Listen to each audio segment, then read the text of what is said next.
Bueno, ¿qué tal, hermanos? Buenos días, ¿cómo están? Bien, Dios les bendiga, como cada domingo, ¿verdad? Es una bendición, es un privilegio que estemos reunidos, ¿verdad? Como cada domingo aquí en nuestra congregación, en nuestra iglesia, pues para estudiar la palabra de Dios, que en verdad es una luz, es una lámpara a nuestra vida, a nuestros caminos, que en verdad, ¿cómo estaríamos si no tuviéramos este libro que Dios nos ha dejado en nuestras manos para guiar nuestras vidas, ¿verdad? Creo que de verdad anduviéramos, ahora sí que, como dice el dicho por ahí, como burros sin mecate, ¿verdad? Cada quien pensando y haciendo lo que mejor le plazca, pero gracias a Dios que nos dejó su instrucción, sus mandamientos, sus preceptos en este libro maravilloso que es la Biblia. Y bueno, pues vamos a estudiar el día de hoy. Y de verdad, mis hermanos, antes que nada, les agradezco mucho pues su apoyo. Hace 8 días que nos tocó predicar en la congregación en inglés. De verdad, como yo lo mencioné cuando estaba predicando, por un momento, cuando estaban las alabanzas y veía yo el púlpito, y veía yo el lugar, y veía yo a los hermanos, la gente que estaba sentada, ustedes, pues en serio que pasó por mi mente pues prácticamente una película de mi vida. Y si alguien me hubiera dicho años atrás que yo algún día iba a estar predicando la palabra de Dios, predicando la Biblia delante de un grupo de personas en una iglesia grande, en verdad que no lo hubiera creído. Y fue algo que tocó mi corazón en ese momento y de verdad me dio muchas ganas de llorar. O sea, no sé si por ahí hasta se escuchó mi voz como que se quebró, pero me dio unas ganas de llorar porque, pues no sé, fue algo maravilloso verlos ahí, a ustedes, su apoyo, que siempre hemos estado juntos, hemos pasado buenas y malas, pero gracias a Dios que nos ha librado, nos ha ayudado y pues aquí nos tiene. Y pues seguimos adelante, mis hermanos, seguimos adelante firmes en la fe, firmes en las enseñanzas de Dios. Y pues gracias, mis hermanos, por todo su apoyo, por estar apoyando esta obra, que en realidad al final pues sabemos que es para Dios, pero al final los beneficios son para nosotros, la verdad. O sea, los beneficios de lo que hagamos son para nosotros porque Dios nos bendice. Amén. Amén. Y bueno, pues vamos a continuar pues nuestro estudio. Y como ya habíamos visto durante algunas semanas, hemos estado desarrollando el tema del costo de ser un discípulo de Cristo. Y durante estos estudios hemos aprendido algunas cosas, como por ejemplo, hemos aprendido las cosas que impiden ser un discípulo, ¿verdad? También hemos aprendido acerca de calcular el costo, ¿sí? Debemos de calcular el costo, el sacrificio, las pérdidas que implica ser un discípulo de Jesús. Pues bueno, ahora, como habíamos concluido en los mensajes anteriores, habíamos dicho que esto es un llamado. Ser un discípulo de Cristo es un llamado que involucra un compromiso, pero un compromiso de por vida, un compromiso de fidelidad hasta la muerte. Entonces, tenemos que tomar esto muy en cuenta, muy en serio, considerarlo bien, el costo, los precios, las pérdidas.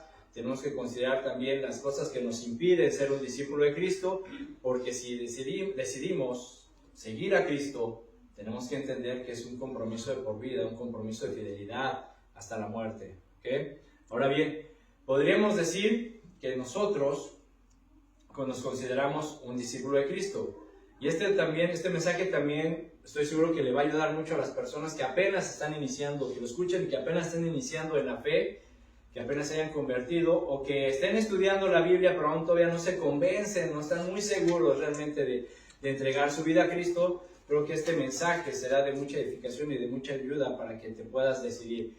Bien, entonces podríamos decir cada uno de nosotros que nos consideramos discípulos de Jesucristo, ¿verdad? Es decir, ya conocemos las cosas que nos impiden ser un discípulo, ya las entendimos, ya sabemos, tal vez ya hemos calculado el costo, las pérdidas de ser un discípulo de Jesucristo. O sea, ya lo entendemos, ya calculamos, ya estamos tomando una decisión. Pero ahora, mis hermanos, ¿cómo es que Jesús llama a sus discípulos? ¿Sí? ¿Y cómo es que este discípulo al ser llamado y al ser hallado, asimila el encargo, el trabajo o la comisión de ser su discípulo. Precisamente ese es el tema del día de hoy. Jesús halla y llama a sus discípulos. Para lo cual les voy a pedir, mis hermanos, que abran sus Biblias en el Evangelio de Juan, capítulo 1. Por favor, Evangelio de Juan, capítulo 1, versículo 35. ¿Ya lo tienen? Bueno, me dicen un amén. Bien. Evangelio de Juan, capítulo 1, versículo 35 al 51. Dice la palabra, se lee en el nombre del Padre, del Hijo y del Espíritu Santo. Dice, el siguiente día otra vez estaba Juan y 2 de sus discípulos, y mirando a Jesús que andaba por allí, dijo, he aquí el Cordero de Dios. Le oyeron hablar los 2 discípulos y siguieron a Jesús. Y volviéndose Jesús y viendo que le seguían, les dijo, ¿qué buscáis? Ellos le dijeron, Rabí, que traducido es maestro, ¿dónde moras? Les dijo, venid y ved. Fueron y vieron dónde moraban, y se quedaron con él aquel día, porque era como la hora 10. Andrés, hermano de Simón Pedro, era uno de los 2 que habían oído a Juan y habían seguido a Jesús. Este halló primero a su hermano Simón y le dijo, hemos hallado al Mesías, que traducido es el Cristo. Y le trajo a Jesús, y mirándole Jesús dijo, tú eres Simón, hijo de Jonás, tú serás llamado Cefas, que quiere decir Pedro. El siguiente día quiso Jesús ir a Galilea, y halló a Felipe, y le dijo, sígueme. Y Felipe era de Betsaida, la ciudad de Andrés y Pedro. Felipe halló a Natanael, y le dijo, hemos hallado a aquel de quien escribió Moisés en la ley, así como los profetas, a Jesús, el hijo de José de Nazaret. Natanael le dijo, ¿de Nazaret puede salir algo bueno? Le dijo Felipe, venid, ven y ve. Cuando Jesús vio a Natanael que se le acercaba, dijo de él, he aquí un verdadero israelita en quien no hay engaño. Le dijo Natanael, ¿de dónde me conoces? Respondió Jesús y le dijo, antes que Felipe te llamara, cuando estabas debajo de la higuera te vi. Respondió Natanael y le dijo, Rabí, tú eres el Hijo de Dios, tú eres el Rey de Israel. Respondió Jesús y le dijo, porque te dije, te vi debajo de la higuera, ¿crees? Cosas mayores que estas verás. Y le dijo, de cierto os digo, de aquí adelante veréis el cielo abierto y a los ángeles de Dios que suben y descienden sobre el Hijo del Hombre. Amén.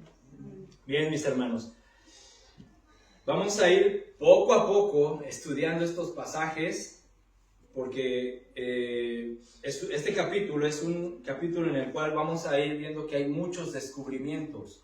Es un capítulo en verdad muy interesante de cómo Jesús va llamando a sus discípulos. Entonces, mis hermanos, lo interesante de esto que vamos a ir viendo es de que si bien hay un solo camino a Dios, el cual es Jesucristo, es increíble ver cómo hay muchas maneras diferentes en que Jesucristo interviene en la vida de las personas para llevarlos a Dios, ¿sí? Y es lo que vamos a ir viendo poco a poco en este estudio, ¿sí? Vamos a ver, ¿sí? Si por ejemplo, si nosotros hiciéramos una encuesta, ¿sí? En la cual le dijéramos a las personas, a todos los cristianos del condado de Ventura que escribieran una experiencia especial que hayan tenido con Cristo, ¿sí? Les aseguro que habría tantas respuestas diferentes como el número de personas que participan en la encuesta, ¿sí? O sea, cada quien, ¿sí? O sea, lo que trato de decir es que todos, mis hermanos, todos tenemos una experiencia diferente, ¿sí? Cuando las personas, ¿sí? O simplemente nosotros, si cada uno de nosotros tuviera la oportunidad de platicar o de contar cómo llegó a conocer a Jesucristo y cómo lo llegó a aceptar como su Señor y Salvador, nos daríamos cuenta que es impresionante, mis hermanos, de verdad, impresionante y maravilloso, cómo existe solo un camino a Dios, que es Jesucristo, pero muchos métodos que Dios utiliza para atraer a Él mismo a las personas, ¿sí? Entonces, vamos a ir viendo todo esto, este estudio, estos descubrimientos. Dios, mis hermanos, obra de diferentes formas, ¿sí? De muchas maneras obra Dios en la vida de las personas. Dios puede obrar en la vida de una persona a través del testimonio de otra, es decir, a través del testimonio de un familiar o de un amigo. ¿Sí? Dios puede obrar a través de un estudio bíblico como este. Dios puede obrar a través de una alabanza. ¿Sí? Escuchar en el radio, una persona puede escuchar una alabanza en el radio y Dios puede tocarlo y rendirse a Él. Dios puede obrar a través de un drama o de una película. ¿Sí? Dios puede obrar mediante la evangelización personal. ¿Sí? Dios siempre está obrando para atraer al hombre y a las mujeres hacia Él. ¿Sí? Pero Dios siempre está obrando de muchas formas. Y algo hermoso, mis hermanos, que debemos entender, en verdad, que es maravilloso, es que aunque hay un solo camino a Dios, ¿sí? O un solo camino para llegar a Dios, Él no utiliza ningún estereotipo. Es decir, Él no sigue el mismo modelo para realizar su obra. Y eso es muy bueno, porque si Dios usara el mismo método para cada uno de nosotros o para todas las personas, créanme, mis hermanos, que muchos de nosotros quedaríamos o estaríamos fuera de Él. ¿Sí? Si Dios siguiera el mismo patrón, la misma manera de tratar con las personas. Entonces, gracias a Dios que Él tiene diferentes formas de actuar dependiendo las características, el carácter y la personalidad de cada uno de nosotros. Entonces, lo que nos va a presentar o lo que nos presenta este pasaje, y vamos a ir descubriendo este pasaje que acabamos de leer, es la experiencia de 5 hombres que llegaron a Cristo de maneras diferentes. ¿Sí? Vamos a irlo viendo poco a poco. ¿Sí? La verdad es de que si no la vamos a llevar despacio, mis hermanos, porque el propósito es de que lleguemos a comprender bien sobre lo que es el discipulado. ¿Sí? Cómo Jesús llama, cómo Jesús halla a sus discípulos. Y uno de los propósitos de este mensaje o de este estudio es que lleguemos a comprender, ¿sí?, que todos los que hemos sido llamados y hemos sido hallados por Jesucristo, a la larga o en algún momento de nuestra vida cristiana, tenemos que convertirnos en buscadores. ¿Sí? Como lo vamos a ver. Aquí dice, ¿sí?, que Andrés, que Juan había sido Jesús, halló primero a sus hermanos, a Simón, y después dice que encontraron a Felipe, y Felipe a Natanael, y etcétera, así. O sea, vamos a ir viendo todo eso, mis hermanos. Pero hay que entender una cosa, en algún momento de nuestras vidas tenemos que hacernos a la idea de que si somos discípulos de Cristo, tenemos que ser buscadores de hombres. ¿Sí? Entonces, entendámoslo. Si hemos sido pues llamados y hallados, entonces Dios nos usará para sus propósitos. Nos usará para atraer a otras personas que necesitan a Jesús. Entonces, el primer punto que vamos a ver dentro de este estudio de Jesús halla y llama a sus discípulos y cómo nosotros nos tenemos que convertir en buscadores de hombres, es de que la salvación, ¿sí?, dentro de los diferentes métodos que Dios utiliza dentro de este pasaje, es que la salvación es consecuencia de la predicación de la palabra de Dios. ¿Sí? La salvación es consecuencia de la predicación de la palabra de Dios. Y dice, por ejemplo, el versículo 35 al 39, dice, el siguiente día otra vez estaba Juan el Bautista y 2 de sus discípulos. Y mirando a Jesús que andaba por allí, dijo, he aquí el Cordero de Dios. Le oyeron hablar los 2 discípulos y siguieron a Jesús. Y volviéndose Jesús y viendo que le seguían, les dijo, ¿qué buscáis? Ellos le dijeron, Rabí, que traducido es maestro, ¿dónde moras? Les dijo, venid y ved. Fueron y vieron dónde moraba y se quedaron con él aquel día porque era como la hora 10:00. Muy bien, mis hermanos, a ver, vamos por partes. Aquí vemos a Juan el Bautista acompañado de 2 de sus discípulos que al mirar a Jesús, Juan les declara, he aquí al Cordero de Dios. ¿Sí?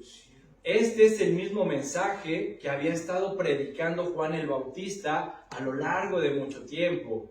Ya que vemos, por ejemplo, en el versículo 29 y 30, dice, de ese mismo capítulo, dice, el siguiente día vio Juan a Jesús que venía a él y dijo, he aquí el Cordero de Dios que quita el pecado del mundo. Este es aquel de quien yo dije, después de mí viene un varón, el cual es antes de mí, porque es primero que yo. Y aquí, mis hermanos, donde dice, este es aquel de quien yo dije, esta palabra dije, también se traduce como, este es aquel de quien yo les hablé, este es aquel de quien yo les expuse, este es aquel de quien yo les prediqué. ¿Sí? Entonces, podemos ver, mis hermanos, que Juan el Bautista solamente tenía un tema, dar a conocer a Jesucristo.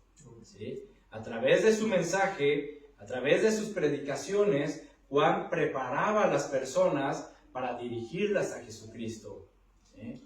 Entonces, tal es así, mis hermanos, que el mismo deseo de Juan el Bautista por glorificar a Cristo dio fruto entre sus propios discípulos, como lo vemos, ya que él, como parte importante, ¿ya? Como parte del resultado de su ministerio, él deseaba transferir a sus propios discípulos a Jesús, como lo estamos viendo. ¿Sí? Ahora, vemos en este pasaje a dos discípulos de Juan, ¿sí? Y dice que Juan ve a Jesús y le dice a sus discípulos, a ver, dejen de seguirme a mí y comiéncenlo a seguir a él. Sigan a Jesús, porque él es de quien yo les prediqué. ¿Sí me explicó? De eso se trata, mis hermanos. Y vemos que entonces que estos dos discípulos comienzan a seguir a Jesús. A uno de estos dos se le identifica como Andrés. ¿Sí? Al otro el silencio o la omisión en cuanto al nombre del segundo discípulo que sigue Jesús, muchos señalan que es el mismo autor del Evangelio, es Juan, que por modestia calla su nombre. Sin embargo, muchos de los comentaristas coinciden en que el apóstol Juan es el segundo discípulo del cual se menciona, porque el relato lo escribe en primera persona, como si él hubiera sido testigo ocular o presencial de los hechos. ¿Sí me explico? Entonces, se determina que los dos discípulos de Juan el Bautista que comenzaron a seguir a Jesús fueron Andrés y Juan. ¿Sí? Y hablaremos de ellos más detalladamente conforme vayamos avanzando en el estudio. Entonces, vemos que cuando Andrés y Juan se acercan a Jesús, que dice Juan el Bautista, a ver, ya, déjenme de seguir, ya no me sigan a mí, ahora sigan a Jesús, porque él es de quien yo les prediqué, y ellos escuchan a Juan, y si comienzan a seguir a Jesús, dice que Jesús se voltea y les hace una pregunta. ¿Qué buscan? ¿Sí? Y ojo, mis hermanos, porque Jesús no les preguntó, ¿a quién buscan? ¿Sí? Es muy diferente. Sino Jesús les pregunta, ¿qué buscan? En otras palabras, Jesús les está diciendo, ¿qué es lo que están buscando? ¿Qué es lo que ustedes quieren en la vida? ¿Sí? Andrés, Juan, ¿por qué han venido a buscarme? ¿Qué es lo que están buscando? Y aquí podríamos ponerle nombre. ¿Sí? Cada uno de nosotros, ¿por qué has venido a buscarme? Dice el Señor. ¿Qué buscas? Esto, mis hermanos, de verdad, si lo analizamos, es una pregunta muy profunda, muy penetrante. ¿No lo creen? O sea, ¿qué buscas? ¿Qué buscas de Jesús?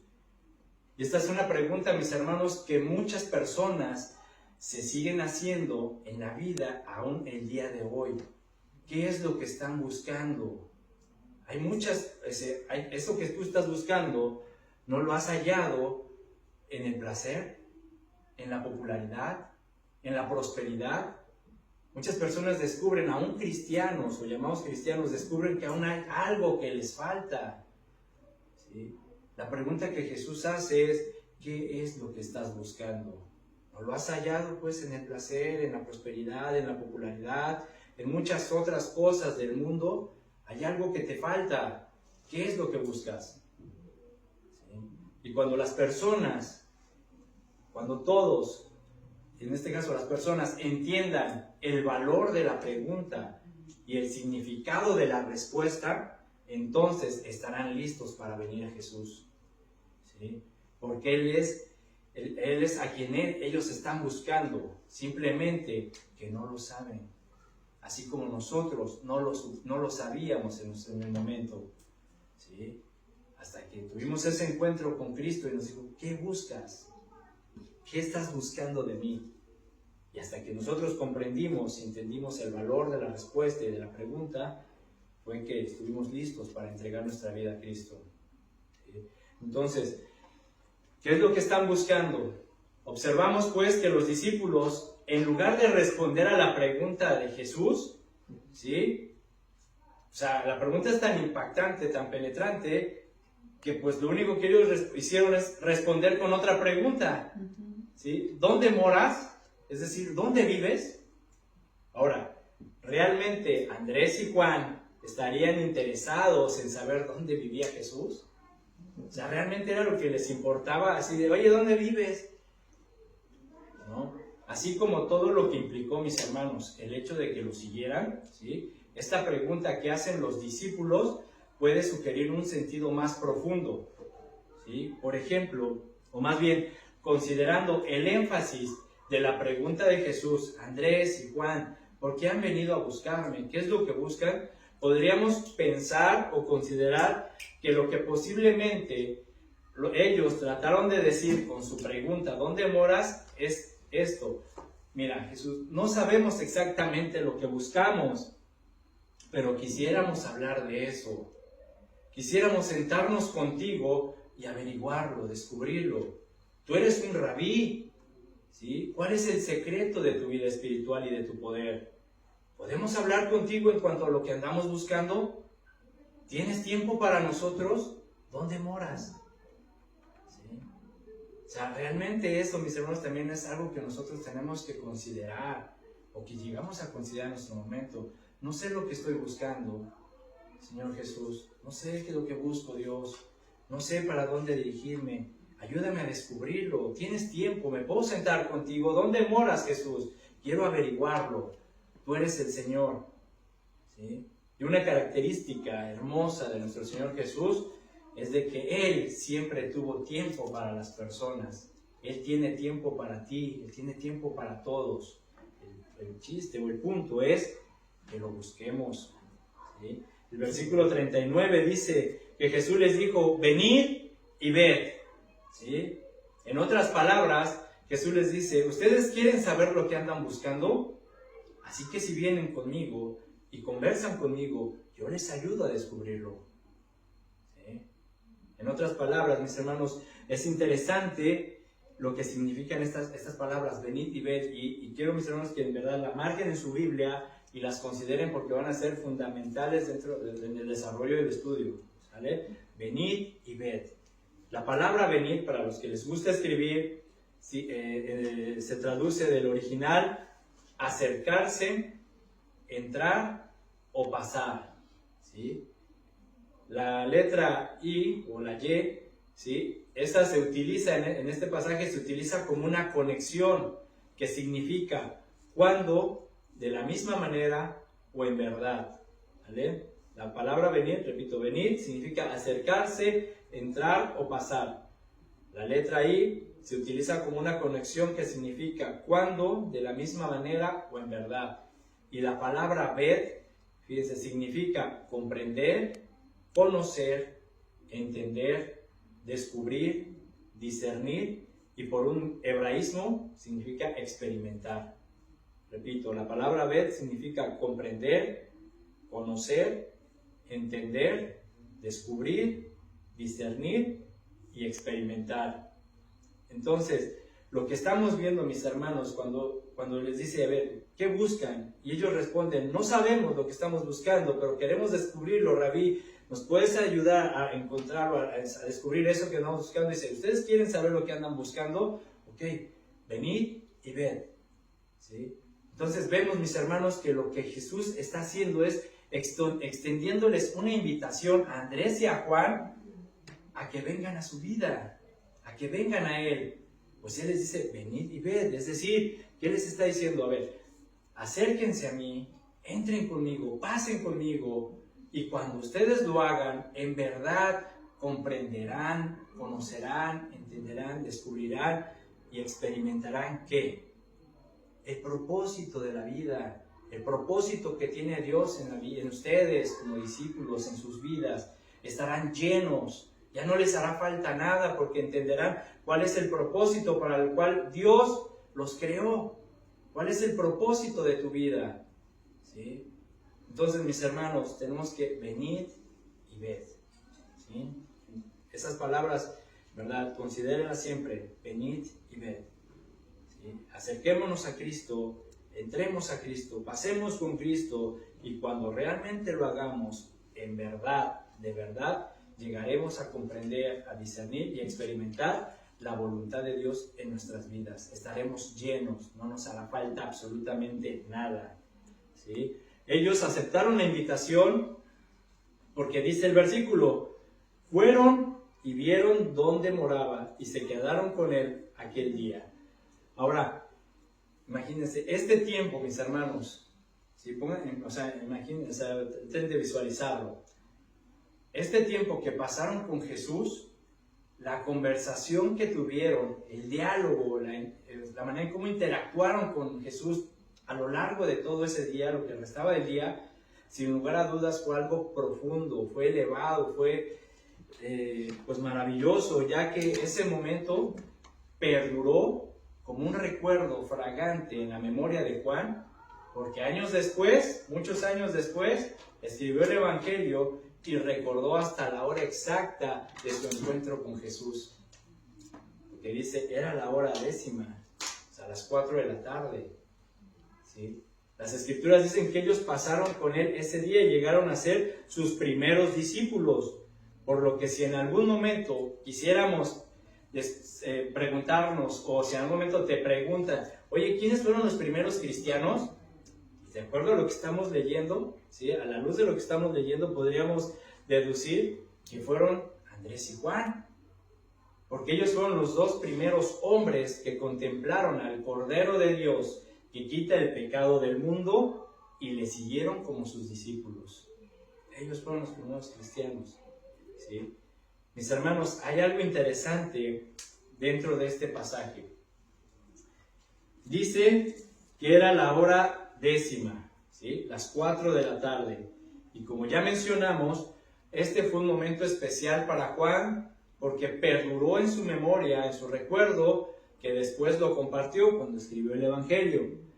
Ahora, sabemos, todos sabemos y entendemos que lo que dice la Biblia, que todo lo que dice la Biblia o todo lo que se menciona en la Biblia, no se menciona al azar o por casualidad, ¿sí? Todo tiene un propósito, un porqué. Entonces, ¿cuántas veces no hemos leído este pasaje? ¿Sí? Lo hemos escuchado en muchos mensajes, conferencias, lo has leído, cuando lees los evangelios, lo has leído muchas veces. Pero ¿alguna vez nos hemos detenido a reflexionar o a pensar por qué se menciona la hora del encuentro? O sea, ¿por qué se menciona, era la hora 10:00? O sea, ¿qué tiene que ver? ¿Sí? Mis hermanos, tal vez esto sea un indicio, una señal para todos nosotros, ya que cuando nosotros tenemos ese encuentro con Cristo, es un momento especial y una fecha importante. Cuando Jesús vino a transformar nuestras vidas, cuando fuimos hallados y cuando fuimos llamados por Él, es algo que debemos recordar, ¿sí?